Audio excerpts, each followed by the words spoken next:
Imagine minding your own business walking through a peaceful field, and suddenly, colonial powers roll up on horseback to claim your land.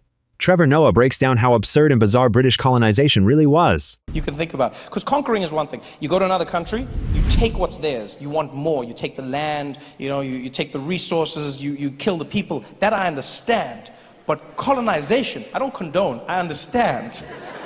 But colonization is strange because you go there and you don't just take over, you then force the people to become you.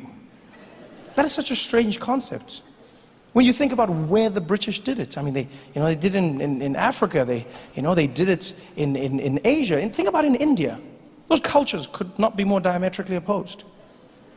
And out of nowhere, the British just decided to roll up. Imagine what the Indians must have felt like on that day. Minding your own business, walking through a field. Next thing you know, the British showed up on horseback.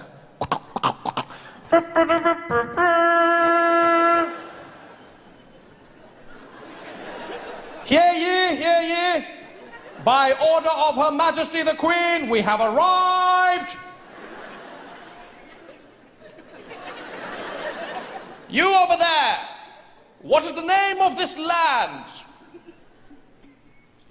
This land over here? This is called India. Well, my good man, I am here to tell you that India is now under the British Empire.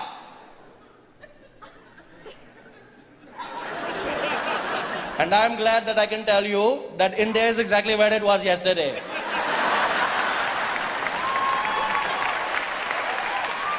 No, I feel you're not understanding what I'm saying. I'm letting you know that we're here to colonize you by order of the Queen.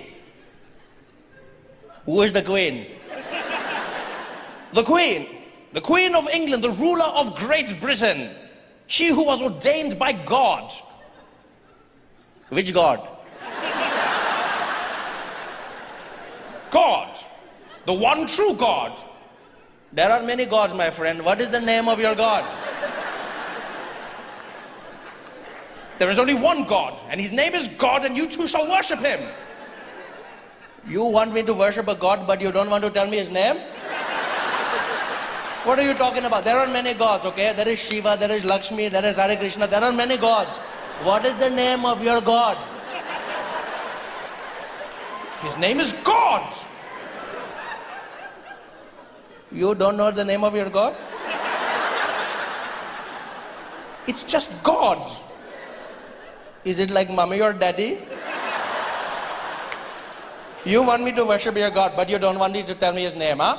How am I going to pray to him? What do I do? Every morning I go to wake up and I pray like, oh dear God, I was hoping that maybe God you could help me. No, sorry, not you, other God. No, other God. No, not wrong God. No, God, I was trying to talk to other. No, you're right. I should have asked for her first name. No, God. No, other God, please. No, God behind that God. No, not you today, God. Other God. You're right. He told me he would know who I was talking to, and I don't. No, other God, please. That God on that. No, that God. You. Then I wonder why my prayers are not getting answered, huh?